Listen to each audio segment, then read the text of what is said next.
Good morning, everybody, and welcome to Every Warriors podcast. I'm Caleb Garbarino, and I'm sitting here today with none other than the frontman for local band Ole Whiskey Revival and current, what would you say, contestant on the NBC's The Voice. The word they use is artist. Artist. I'm sorry. I'm already being corrected. I don't know Hollywood terms. We're from Shreveport. Me neither, man. I was calling us contestants and judges and literally everybody would correct me. Artists, and they're coaches. And I'm like, all right. Oh, sure. Yeah. Coaches. Got it. Yeah. I mean, I don't see you with a clipboard and a whistle, but sure. Yeah. Yeah. So they prefer the terms artist and coaches, but hey, man, whatever blows your dress up. Yeah. Well, I appreciate you coming on the show this morning. No, man, I'm so proud to be here. Thank you for having me. Yeah, man. So if those of you who don't know, we are in the Every Warrior studios, and we got to go ahead and plug our sponsors for the morning. Every Warrior is basically a local nonprofit organization here in the Shreveport-Bossier City area that is basically the Gophers for active duty military, and that's basically anything you could come up with. So a lot of the times the military doesn't necessarily cover everything, can't cover everything, or sometimes just government stuff gets in the way. So let's say that you're PCSing this area on active duty and you need washers and dryers. You need a new bed for your kids. You need something along those lines, and you just can't, you don't have the financial means to get it right now because you're an E2, E3, and got 3 screaming kids. They will hook you up. They will go and get you those things. If you are finding yourselves in some sort of mental turmoil at this particular point in time, they will get you the therapy and things like that so that you can keep going and keep fighting for this country. So if you are in some kind of help, any kind of help, just give them a call, or you can find them on EveryWarrior.org. You can find them at the Every Warrior Network on Facebook, or you can download the Every Warrior app on iTunes. They got an app for that? They do have an app for that. There is an app to say that I just need something. I'm going to be honest with you. I've never been in the military, so I only understood about 20% of what you just said. That's the bad part about whenever you start talking about service stuff is that you'll start using every acronym because military is E2, heavy. E3, ET, E2, phone E3 home. is pay grade. PCS is getting active orders to come to this area, permanent style, or there's TDY orders, which are temporary. It's a whole. We're so acronym centric. It's not even funny. Can I just say to the viewers and listeners of this, thank you from the bottom of my heart, because it's one thing to serve. It's another thing to have to serve and memorize all those letters. I'm stressed. I'm stressed for you right now. Just imagine, like when you first go to boot camp and they start using all that stuff on you, and you're like, what? I don't know. And then they're like, you're an idiot. I'm like, I guess. I don't know. I'm sorry. I didn't know what a BZG5 was. I have no idea what that is. Oh, what? Yeah. Do we get to shoot those today? Do we get to shoot those? They're like, no, you joined the Navy, so you're just going to get on the ship and paint stuff. Can you swim? Can you swim? That was... So when I was going through Navy boot. Do you have to? Is that a prereq for getting in the Navy? You have to be able to swim. A whole week of swim crawls that you have to do. I just figured they'd put a life jacket on you and be like, "Good luck." No, and there were so many dudes that couldn't even pass. And there was one guy that I had in my boot camp, and he was straight up out of Africa, like Cameroon or Central Republic of the Congo. Not a whole lot of swimming pools in the Congo. Well, that's what I was like. Why can't you swim? And he was like, in my country there are mini crocodile. I'm like, that's a fair point. I'd have never learned how to swim either. Yeah, if you got hippos, crocodiles, there's a lot going on over there. So I get why you can't swim. Oh, man.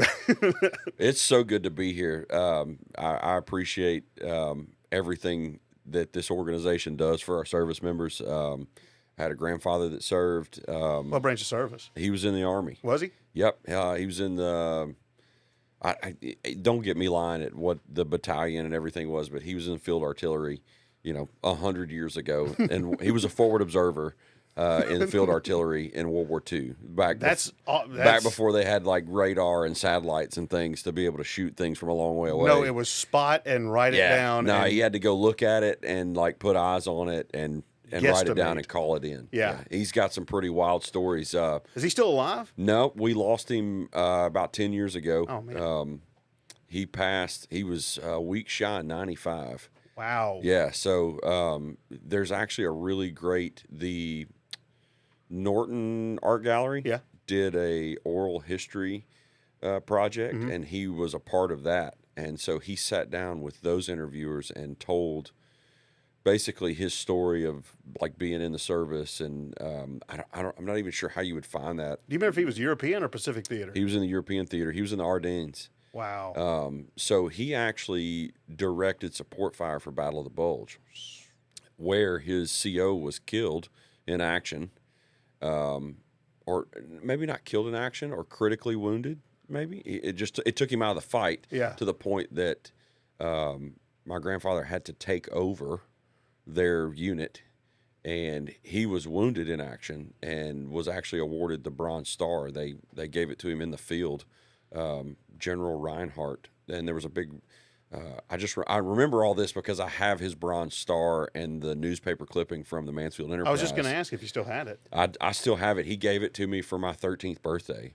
Because cool. I was always fascinated with his stories and with his medals and different pictures. Like, he's got these huge scrapbooks that we now have in a fireproof safe. And to look through them is unbelievable. You know, and he wrote little notes like, this was my house for a month. And it's like basically a pile of sticks and rocks that he lived in. You know, that was his like base camp that he operated out of. Yeah, the illustrious accommodations of the European theater. What's crazy is in their rations kit, they would get cigarettes, and he didn't smoke. So he figured out, if you've ever seen Band of Brothers, there's like a whole couple of episodes where they're in the Ardennes during the Battle of the Bulge, and guys are literally freezing to death, and they're in foxholes. Well, he didn't smoke, and he figured out that he could trade his cigarettes for candles. There was a candle in the ration kit. So he would trade his cigarettes for candles, and at night he would put his tarp over the top of him and light that candle and sit crisscross applesauce with that candle lit so that no light could be seen, and that's how he would keep warm at night. That's tough stuff. It was tough, dude. Yeah, that's tough stuff. He said they literally had a night watchman whose whole job was to walk around, and at night you would have to stick like a flag or something out of your foxhole because the snow was falling so aggressively. They had a night watchman that would walk by and like scrape the snow off the top of their tarps to keep them from being buried alive. Yeah, that's tough stuff. Them dudes were built different. Yeah, they were. They absolutely were. Them dudes were built different. Going over there just to stay warm, you have to sit there with a candle and then hope to God you don't get crushed by snow. Right. Yeah, that's fun. The whole time the Germans are shelling you into oblivion. Yeah, I'm going to put this watch on silent. I apologize. I'm not saying they're contacting Zordon and stuff. I should have done this from the get-go. That is my bad, everybody. Well, listen. Other than going on about the European, because we could probably talk war stuff all daggum day, but I watch a lot of History Channel. Yeah, I do too. Let's go ahead and get into the interview actual portion of it. And the reason why you're here talking about your sort of your, I guess, path to getting on NBC's The Voice. Yeah. So whenever your producer over there and I were speaking last night, go ahead and make fun of him if you need to. When we were speaking last night, I didn't realize. So I knew that you had gone on NBC's The Voice before, and that's when you did Travis Tritt's TROUBLE. Sure did. But he told me that this was you had done this plenty of times beforehand. Yeah, it's been a process. They do the way you get on the show. There's a few different ways. Mm-hmm. You could be recruited, or you can do a virtual casting call. So like a Zoom that you have to sing to? Kind of. Yeah. It used to be that you would have to go around to open casting call cities. Mm-hmm. I think there's another show that still does it that way. I've auditioned for another show that way, where I drove to Nashville, sat in a crowd of 20,000 people to sing for a group of producers for 10 seconds. And I was like, I'm never doing this again. This was such a scam. But folks press and they're like, man, you should go on The Voice, you should go on The Voice. It's about the singers, it's not about the show, you should do this. And I'm like, And then in the post-COVID world, everything goes to virtual. Well, suddenly it's not such a hassle to get to a casting call mm-hmm. because you create an artist profile and you sign up for an open casting call. I don't know when this is going to air. I think they're actually having open casting calls like right now today. For The Voice? Today and yesterday. Oh, really? Okay, For this is for next season. For a future season. Okay. So they're basically constantly casting. It's a machine, man. Like Yeah. there's the casting agency that's always casting, and then there's the artist relations people that's always coaching artists, getting them ready. And then there's the production team that's basically always filming and always getting something ready to go. And you have to imagine that with the SAG after strike going on like that, since y'all the Didn't show affect is a live, reality television show based thing. It didn't affect it whatsoever. Didn't affect it because it is unscripted reality. Right. So they're probably cranking shows out like that left and right just to get something on the air. Sure. Yeah. So did the open casting call, and it's quick, man. It's like basically you go in, you sign up, you schedule a time, and then you'll get an email that says, hey, your open casting call is about to begin. Get ready. And when your window opens, you click a little button in there, and it basically brings up the camera on your phone. And you have, I forget what it is. It's like a 5-minute window to record a 90-second clip of you introducing yourself and telling, hey, I'm Al Boogie. I'm from Louisiana. I'm 38.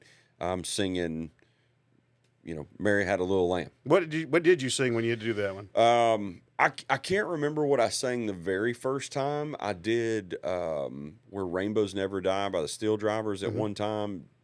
And it's quick. Like I said, it's like within 15 to 20 minutes, you have an email that says, thank you, come again, or, hey, man, we want to talk to you again. And you just did it a cappella, like you didn't do it with a guitar? You can play with your guitar. You can sing with a backing track. You can be a cappella.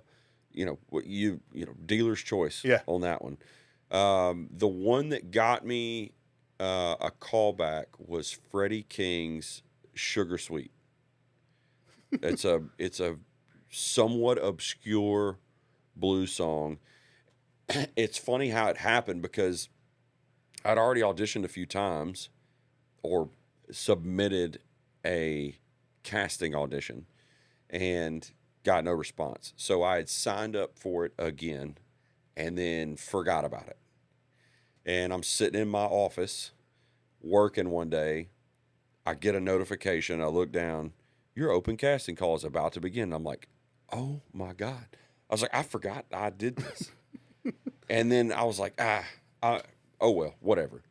Go back to it. And then like, as I'm typing an email, I'm like, no, you need to go ahead and see this through. Just sling something out there.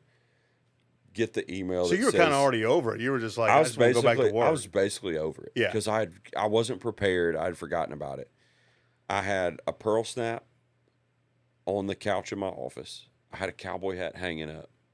And I had my guitar. And I'd been listening to Freddie King that morning.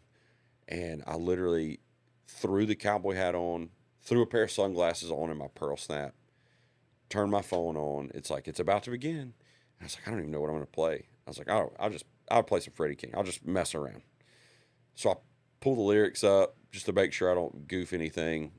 Hit the go button. One take. Hey, I'm Al Boogie, Louisiana. This is Freddie King, Sugar Sweet. Won't tell you about my baby, speaks to me with pride. And just like did a verse and a chorus.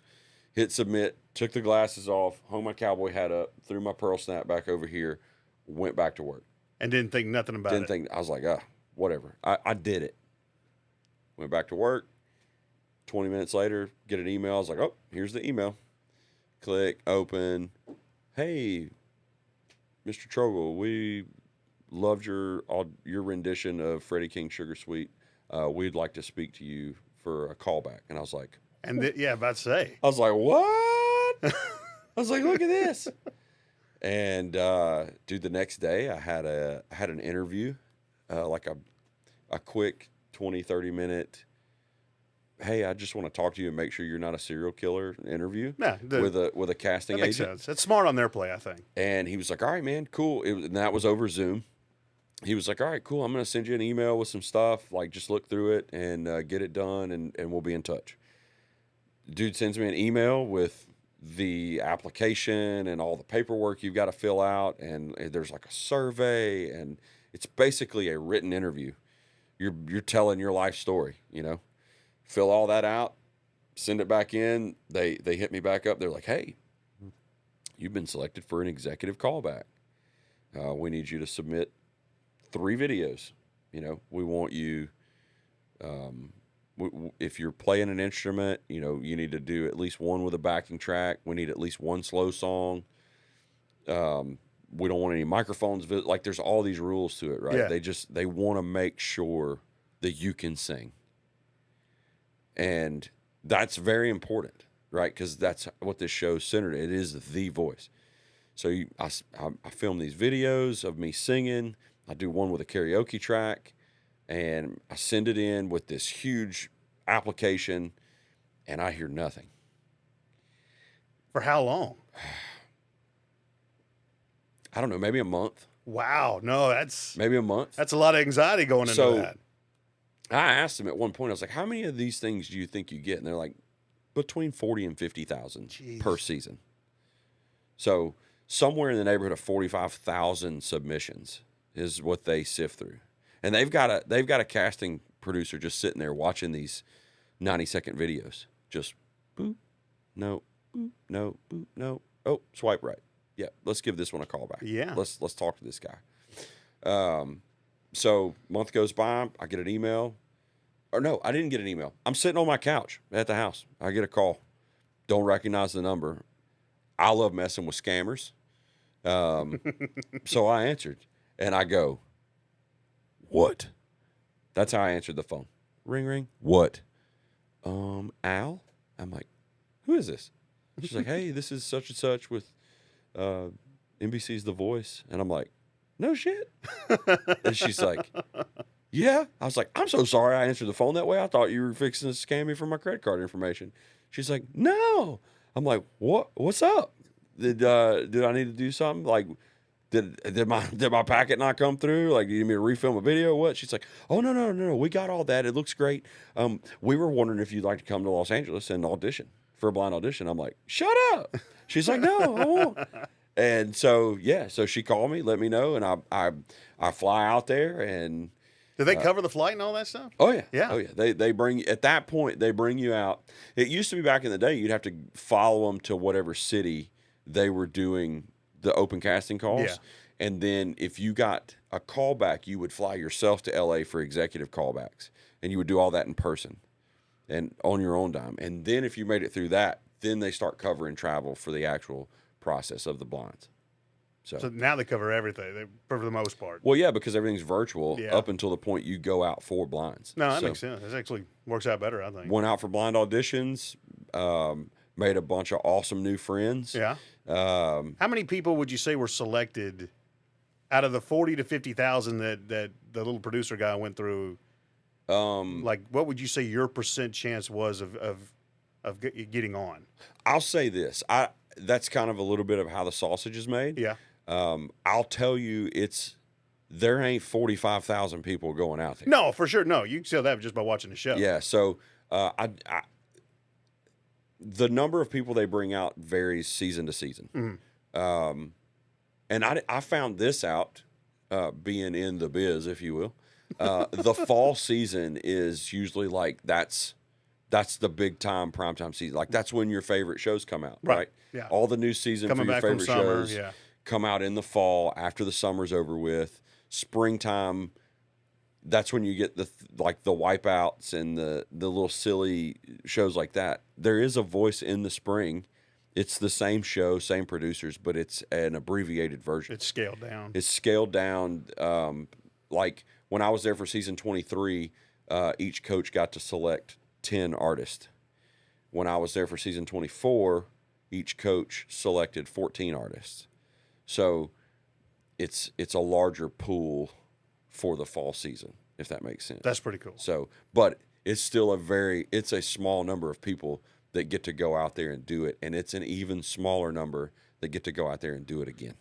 Well, so going from what you did in season 23 Yeah. with Travis Tritt's song and not getting the head nod at the time, Reba wasn't on there at the time. No, she and when I was there, she was not there. She ended up being the mega mentor for season 23. Really? And she had been on the show a few different times as one of the mentors for the Knockouts. Mm-hmm. So she's familiar with the show. Obviously, she has this huge, television career. She's got experience in the industry, done movies. So naturally, she was a really good fit to take Shelton's place because she's got that experience. She understands how TV filming works. So she was a really a good fit, but she wasn't there. It was season 23 was Blake Shelton's last season. Niall Horan from One Direction, his first season. Chance the Rapper, his first season, and Kelly Clarkson had come back. She was not on season 22. She had taken a little hiatus and then came back for season 23. Didn't get a chair turn. It sucked a lot. I was about to say, as that was just complete let down. Was your wife there with you at the time? My wife and son, Stacy, and my son Dirks were there with us. It was, I don't want to use the word devastating, especially not in this podcast, because there are way bigger things in life than this. True, but I mean, anything can be devastating. If that's your perception I'll of it. tell you, I didn't think I cared. I was like, nah, it's just a TV show. Da, da, da, da, da. I know I can sing. But you cared. I'm good. I cared. Yeah. Secret time. I cared. And do you want to know when I realized I cared? What's that? The moment I quit singing and looked up and the chairs hadn't turned around. I was like, oh. How big of just like a kick in the pants is that? It sucked, man. Yeah. It sucked a lot. And I'll tell you what it is. It's the getting your pants pulled down in gym class feeling, right? It's because you like, damn, I just got embarrassed. And you just wiped out in front of America. And here's the best part. And this is a nod to NBC and The Voice. They're so awesome. They are so about the artist, and they're so about their big thing is to make you look, feel, and sound better than you ever have. They edited about half of my blind audition out because it was so bad. Were you just nervous? Yeah. Yeah. Yeah, man. And that's what I kind of went into it with a little bit of like a little bit of arrogance. Like, I do this. Because you've done shows for I do this all the time, just me and my guitar, like no big deal. Yeah.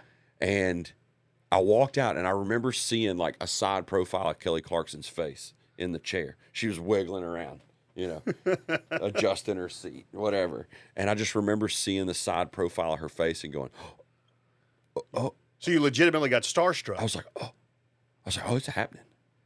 And then when you walk in, you could literally, if your stomach growled, you'd be able to hear it. It's so quiet. You're in a sound studio. Yeah. Right? So it's like super quiet. You can hear your boots clicking on the stage. And for me, for season 23, I'm starting the song. So I'm waiting on a cue. I'm waiting on that hi-hat just tss, tss, tss, tss. So I'm like standing there holding my guitar like, oh, this is, there's cameras, there's people, like there's famous people like waiting to turn around. And just like kind of try to take a breath, and then you hear the tss, tss, tss, and I just hit them with a ha, and like I just went into it, and it goes by so fast. Like was your timing all off? Is that what? No, the timing was fine. For those that don't know, because I've been listening to that music my whole life, right, and didn't realize Travis Tritt can sing. Oh yeah, he can sing real good. He can sing real high. That's one of those you sing along in the truck, and then you realize that when Travis ain't singing with you, you can't actually sing this song. Not even a little bit. Not even close. His pitch at the end that he hits, that whenever I spell T-R-I, oh, you're like, and you're like, I can't do that. There's no way in hell I could do that. If you are looking for the perfect song to karaoke on Friday night, that ain't the one, champ. That ain't it. Do something different, because you're gonna walk off stage. I don't know. It might be the one for you. You might be the next Travis Tritt. You could be that guy. But I'm just telling you. You hear my voice right now. That's in a different register. Yeah. And he's a singer. And The Voice, NBC did a wonderful job of making me look like I absolutely kicked ass. So they're actually mixing down right then and there when it's live, or just when they go back and re-edit? I don't know that they mix it, because that would take away from the rawness of your audition. Right. So I don't know that I don't think they put any kind of auto tuning or anything on your voice, Mm-hmm. but they do edit, and you get 90 seconds on stage, and you could go on YouTube right now and look up Al Boogie, Trouble, and you go get you a stopwatch and start it from the time I hit the first lick until I finish singing. It's about 40 seconds. Because when I went into the, well, you're a sweet talking, sexy walking, honky tonking lady, I said, well, you're a those aren't the lyrics, but that's what I sang, and that messed me all up. And then it's like super dry in California. Nobody told me it was a desert in Los Angeles. Yeah, unfortunately. So I really struggled to stay hydrated, and by the time it was over with, I felt like Jim Carrey, like my lips were stuck to my teeth, and I was like, ah. By the end of it, it was terrible. But they edited all that stuff out and made it look like I just killed it. Yeah. And they did a great job of my story and my backstory and the interviews with my wife and kid, and it was just awesome. Well, right. So then you did 23 and you struck out and you did the whole Tourette syndrome thing, blah, blah, blah, blah, blah, on stage and all that stuff. Yeah. But then you did this past season, and so basically, what was that? What did that redemption? It had to feel redeeming. I'll tell you, the whole thing started with the moment I didn't get the chair turn. I was like, "Ugh, this sucks." Like that just sort of made you determined from that point forward. It made me a little depressed, man. Uh-oh. And I know that's such a. Can I say shitty? Yeah, you can say shitty. Are there adults watching this? It's a shitty thing to say. Like, that depressed me. Poor pitiful me. I know there's guys and gals listening to this that are going through way bigger things than that. But if that's your perception of it, though. Yeah, man. I mean, so I said, man, I can never do this again. And my wife was the biggest reason I went back. She's the one 150%. She's all in. Just the drive behind you. You need to go do it again. You need to go. It was awesome. You need to go do it again if they ever ask. Got home. They're like, hey, if you're interested, I'm sorry you didn't get a chair turn, but if you're interested in trying again, let us know, and we will resubmit your audition tapes and everything to the production team for season 24. And I was like, whatever, just send my stuff in. I don't care. This is like November of last year. But you're saying she saw that you had what it took to get on there. Yeah, she knew how important it was and what a huge thing it was for me. And she like really pushed, like, hey, you need to try again. I was 100% against it. I was like, I'm never doing that again. It like I was gone and like trying to balance that and work, and I was a long way from home, and like I'm not doing it. I'm not doing it again. And she was like, no, you're going to do it again. That's really cool that you've got that kind of support. Yeah. From her. Yeah. She was like, you're going to do it again for sure. So just go and let them know that you're in. And I'm like, well, it doesn't really work that way. Like, I have to get selected again. Lo and behold, I got selected again. So it was like, all right, let me help you pack, get out of here. Okay, well, if you win a CMA or something one day, you better be thanking her up on stage. No, yeah, she's number one. Yeah. She's number one. She's my ride or die. What do the kids say about it? Oh, they thought it was just the coolest thing ever. Really? Oh, yeah. They're going around bragging to their friends and stuff. My youngest, I can't go out to eat in public anymore. And you would think it's like, oh, it's because he's getting recognized. No, it's because I can go out to eat, but if we take the little one, hey, do you watch The Voice? My dad's on it. My dad's on The Voice. Yeah. Grocery store. Hey, do you watch The Voice? My dad's on it. He's been on it twice. And I'm like, shut up. We are just trying to get beans in the middle of Brookshire's right beans. now. Just stop it. Stop it. No. Hey, have you seen The Voice? My dad's on it. Vader Rose. She'll tell everybody. But yeah, I got selected again. Lost a bunch of weight. I see that. You do look good. Yeah, thanks, man. So I've lost like 50 pounds. Yeah. Turns out if you herniate a disc in your back, it really lights a fire to do better. Sure. So did that. Went back out there. Found out Reba was going to be a coach. I was like, oh, that could play it. It's Reba, man. Yeah, that could play. I have to. I mean, it's one of the questions I had written down. So I mean, it's Reba. Mm-hmm. We've known Reba. Yeah. I mean, last 40 years. Yep. I mean, she was, I believe, Probably you would say the queen of 90s country music. I'm not Yeah. going to say she's the queen of country music because I think that goes to Dolly for now. You as can the say matri- she's the queen. It's going to be between. Dolly's the matriarch. She's the matriarch. So yeah. here's a stat line for you. There is one lady in country music that has more number one hits than Reba McEntire. Who's that? That's Dolly Parton. Okay, so we're not, she's got one more. just one more. One more number one hit. So I'd say that Dolly's got more. Reba's got more top tens. I would say before that it'd be Loretta, but Loretta unfortunately passed away. Yeah, so Loretta, I would say Loretta was like a pioneer. Yeah. Let's call her the godmother. Yeah. Of female country singers. I like that description. Dolly would be the matriarch. Yeah. She's the queen mother. Reba's the queen.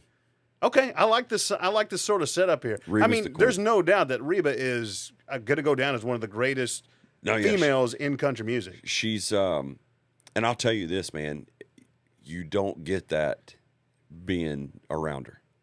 Like she's just That's what I was going to say. She seems like she's not going to go in and be all diva about it like, I might have been born just plain white trash, but fancy was my name on everybody. Yeah. She seems very nice and down to earth. I'll tell you this. I told somebody this last night. Folks that say never meet your heroes never had Reba McEntire as a hero. She's just nice as could be. She's every sweet Southern woman you've ever met in your life. That's cool. That's good to hear. I like hearing that. She's supportive. Yeah. She's stern. She's very matter of fact and to the point. She has the greatest smile. She's so sweet. Yeah. She smells like Christmas. She is, to use Mama Reba's words, she's just as cute as a button. What struck me was her size. What? Is she small in stature? She is small in stature, man. So she turns around. I finished the song. She turns around. We're talking. And then when the coaches all get done giving you your feedback, she's like, well, let's get some tater tots. And I'm like, yes, I'm starving. I've been in this studio all morning. So she gets up and she starts, I remember it as a run, but when I watched back on TV, she was just a brisk walk. I felt like she was running to me. And I was like, my first thought was, damn, look at the size of that belt buckle. Some bitch is huge, you know? Freaking dinner plate on her. Big old belt buckle. I'm like, damn, look at that belt buckle. And then as she got closer, I was like, oh, that's a normal size belt buckle. She's just a small person. She's just a little sweet little lady. You know how it is with celebrities and stuff. Like you see them up there on the screen, you see them up there, Reba McEntire, you see them on CMT circa 1997 or something like that. And you just think they're giants, man. Yeah. So then you see Dude, and I think it made the cut. It made it to TV. If you go back and watch it, she comes up and hugs me, and you can hear me basically almost crying in her ear, I can't even believe this is real life right now because I'm hugging Reba McEntire. And she was like, oh, you're just the sweetest thing. Ah! She's like, who you got with you here? And, then we walked across the stage together and introduced her to Stacy and Dirks, and she made us some tater tots. And she made you tater tots? Yeah, she made me a basket of tater tots. That is awesome. Yeah, she's like, you want some ketchup or some barbecue sauce? And my stupid ass almost said mustard. And what, you going sling blade on her? I was like, I like mustard on my potatoes. I literally almost said mustard, and they edited this part out because I was like, ketchup's fine, because I literally almost said mustard, and I'm looking at the two bottles. There's ketchup or barbecue sauce. And she was like, you want some ketchup or some barbecue sauce? And I went, ketchup. Yep. Thank God you didn't trip a gear there. Yeah. So we had that whole moment. It was really fun. And I was like, all right, Mama Reba, I'll see you soon. She went, oh, I love that. And then what I didn't see was once she walked back across the stage with the other coaches, she goes, he called me Mama Reba. Ain't that just great? And I was watching that on TV. I was like, that's awesome. That is awesome. I left a mark. I made an impression. And then everybody started calling her Mama Reba, like everybody else on the... You probably just coined a new thing. On her team, Mama Reba T-shirts for long. Yeah. Some lady, we'll call her Karen. Turns out her name was Karen. Oddly enough. On Facebook was like, don't call her Mama. That's offensive. She's earned the right to be called Reba. And I said... You're really living up to your name. Yeah, I would say this is the reason why that name is now what it is. To anybody watching or listening to this, if you try to troll me, I welcome it, because I sit I don't respond to positive comments. I respond to the negative ones. So you're just up there hunting people up. Yeah. I mean, I get it. I respect it. Yeah. You can't hurt me. You can't. I've been in the most verbally abusive group text for the last 10 or 15 years. I'm assuming that's with your producer over there. Yeah. He's in that group text as well. It's hateful. That it's him. It is hateful. He's a Navy man. Yes. My best friend's a Navy man, and you can't say anything that'll hurt my feelings. So find me on social media, roast me. That's try one of the to things roast me. I learned in sea school. I had a chief come to me, and he was like, if you're going to be in the Navy in any service, I would say like that, you cannot wear your feelings on your shoulders or you will be destroyed. It's hard to kill something that's dead on the inside. It really is. I mean, they literally will desensitize the living crap out of you. Yeah. And whenever, like, I was in a bad car accident, I was in a wheelchair for 6 months. Ooh. And instead of guys being like, "Oh man, we're going to get you back walking on," no, like I turn around and they put sticks in my spokes. They kept playing Papa Roaches, keep rolling everywhere I went. I mean, it was a whole thing. I think I'll be the bigger man and walk away. Yeah. Yes. Take my straw gone.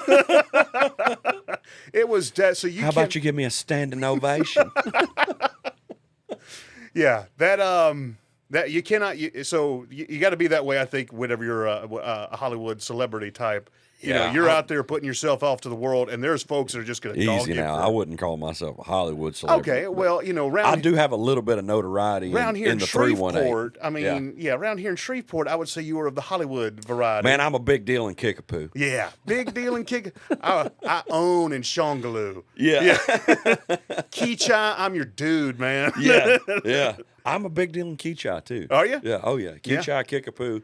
They know me at that 1-4-way. It's right there. You better believe it, buddy. You better believe it. They know how I like my coffee. Going down to Long Street. Oh. Or according to the water tower, it's a little different. Long Street. So they put the S in front of Long Street. And then me and my wife, we were going down there because her granddad's land is down there in Long Street. And they had painted it, and I was so upset. I was like, man. Oh, they finally painted over? No, 5 days later, somebody went back up there and repainted the S on the daggone tower. That's what I'm talking about. You're doing the Lord's work, whoever you are. Dedication, and I like it. Yeah. Yeah. So, and now they're just like, we can't fight this. Dude, it's Long Street now. I grew up in DeSoto Parish, and I can't remember a time when that water tower didn't have SH in front of Long Street. You have to. So, to whoever you are, thank you. You're doing the Lord's work. Not all heroes wear capes. No, they don't. Some of them carry a paint of John Deere green. And John Deere green, and they will climb a 150-foot water tower to put an SH up there. Yeah, he didn't write Billy Bob Loves Charlene. He just drew an S and an H in front of Long Street. So speaking of Joe Diffie and all that stuff like that, you recently did Joe Diffie's Pickup Man for. So now I know that you've got to be a big time '90s country guy. Yes, and I'm sure there's other musical influences in there. So talk a little bit about that. Tell me who's your number one country artist. Who's your other? It doesn't have to be in the country genre either. Just anybody that influences you. So we don't have enough time for me to tell you because I have to break all that out into categories. Right. Yeah. Even when it pertains to country music, Hit the highlights. I keep it compartmentalized, right, by era. My number one of all time is Charlie Daniels. Charlie Daniels, and I'm not talking about "Devil Went Down to Georgia." No, you're not talking about the A track. You're talking about B-side stuff. I'm talking about like, get back, go listen to the record "Saddle Tramp." I don't think I had one of my first CDs I ever got was. I don't think I had Saddle Tramp. Go listen to Saddle Tramp. The Charlie Daniels Band Saddle Tramp is one of the greatest records ever made. Period. I said what I said. After you listen to Saddle Tramp, when you get done with that one, go listen to Fire on the Mountain. And I'm not talking about the Marshall Tucker song Fire on the Mountain. I mean the Charlie Daniels record Fire on the Mountain. Those two records. My dad ran a needle through them. Just constantly, back to back to back. We was listening to some Charlie Daniels. Hey, I can remember seeing him when I was a little kid at Hearst Coliseum. What year was that? Man, I couldn't tell you. It had to have been sometime between 87 and 89. Oh, because when shows were still routinely coming through here. I was little. Yeah. And I don't remember much about it. But I remember being there and I remember seeing him on stage. But he's my number one all time. Everybody always wants to go. Obviously they're going to do "Devil Goes Down to Georgia" as the Charlie Daniels song, especially because he played it in friggin' that Travolta movie, Urban Cowboy. Yeah. Yeah, I mean, all that sort of, I think, rose him up. Plus, Mickey Gilley's. So a lot of folks don't realize that Charlie Daniels was actually a really amazing guitar player, like an unbelievable guitar player. I only just think of him as a fiddle player. Yeah, go listen to Saddle Tramp, man. And that's him playing guitar?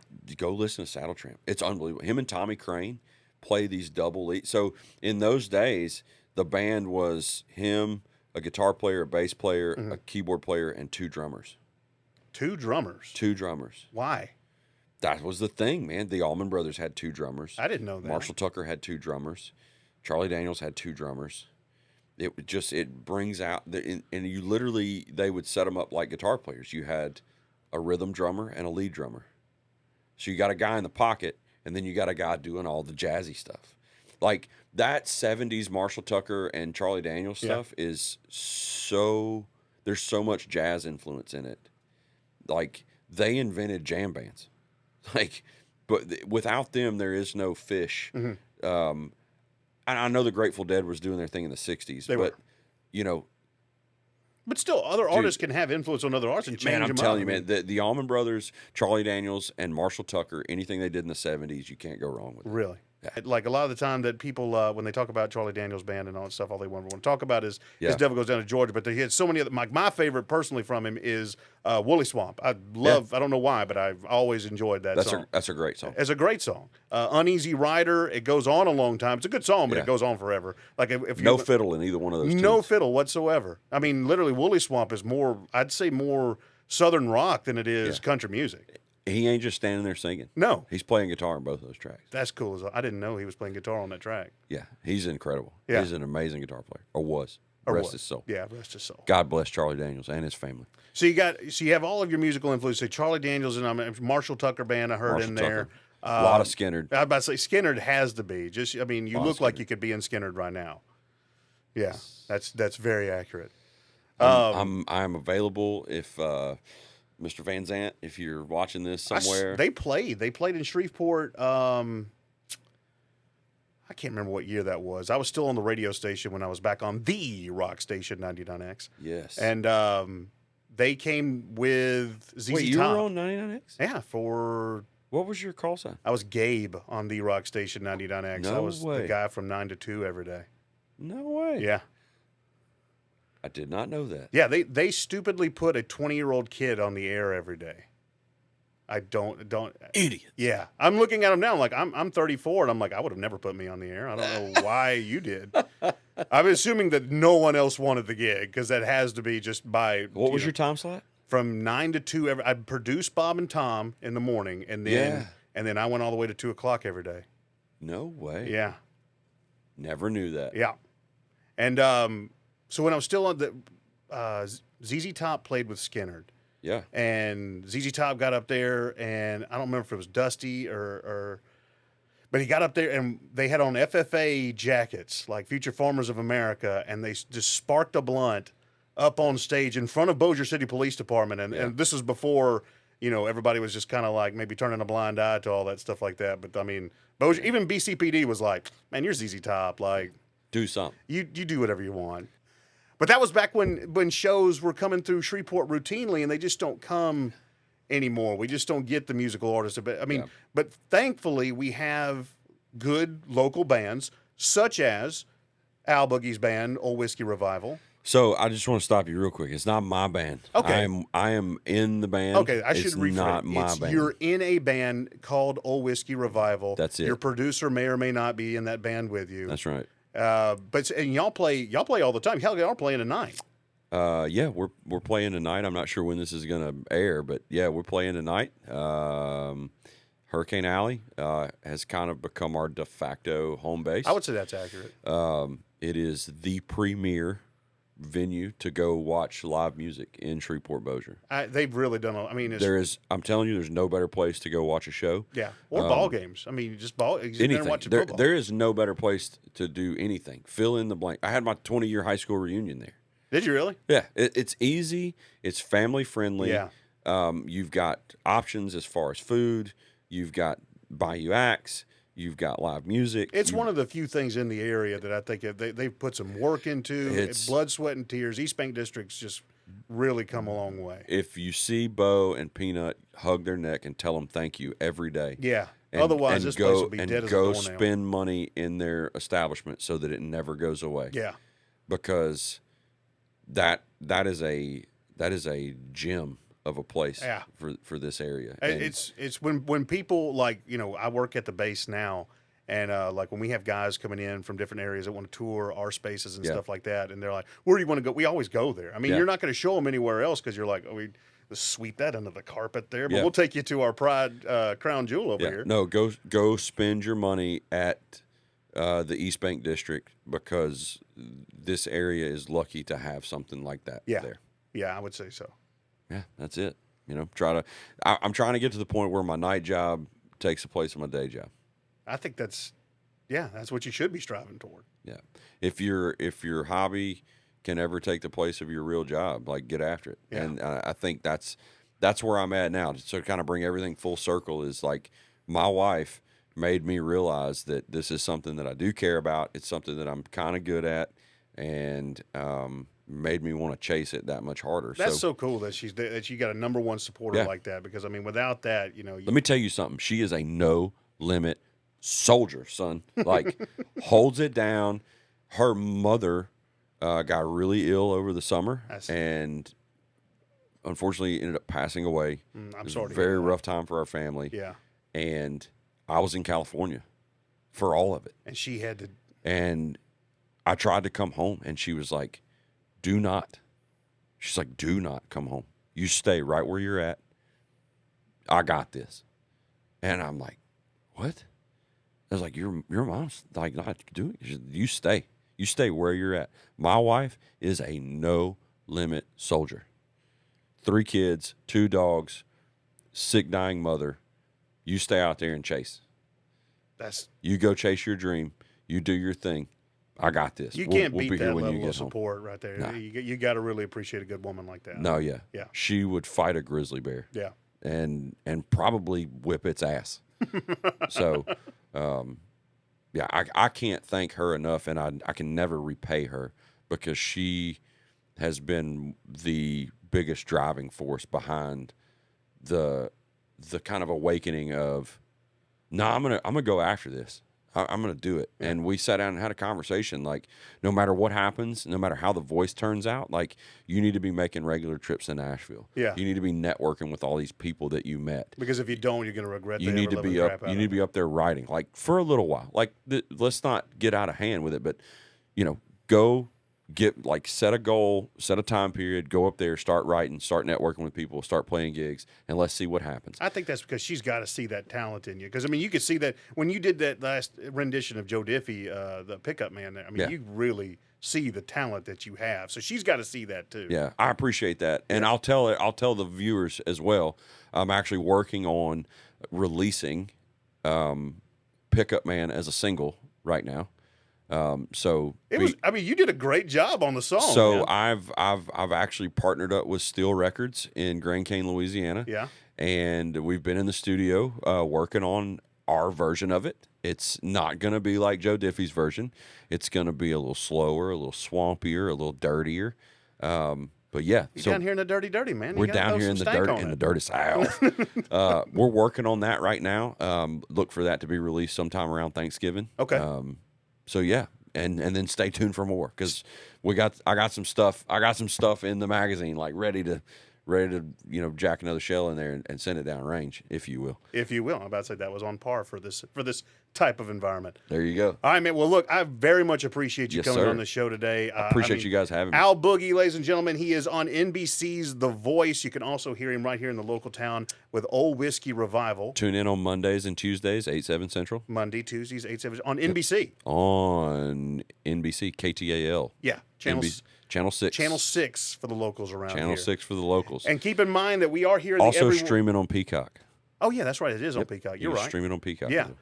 Keep in mind, we are here in Every Warrior Studio. So again, if you're an active duty service member in the local area and you need any kind of help, again, these guys are gophers for you. So please check it out, EveryWarrior.org. Make sure that you go on social media at the Every Warrior Network and also download the Every Warrior Network app on Facebook. Yep. What was the cue you were getting? I just wanted to say one more time, thank you for having me. Oh, yeah, this man. has been so much fun, and I know this gets thrown around a lot, but is this the camera here? Yeah, right there. I want you to look into my eyes right now when I say this to every one of you.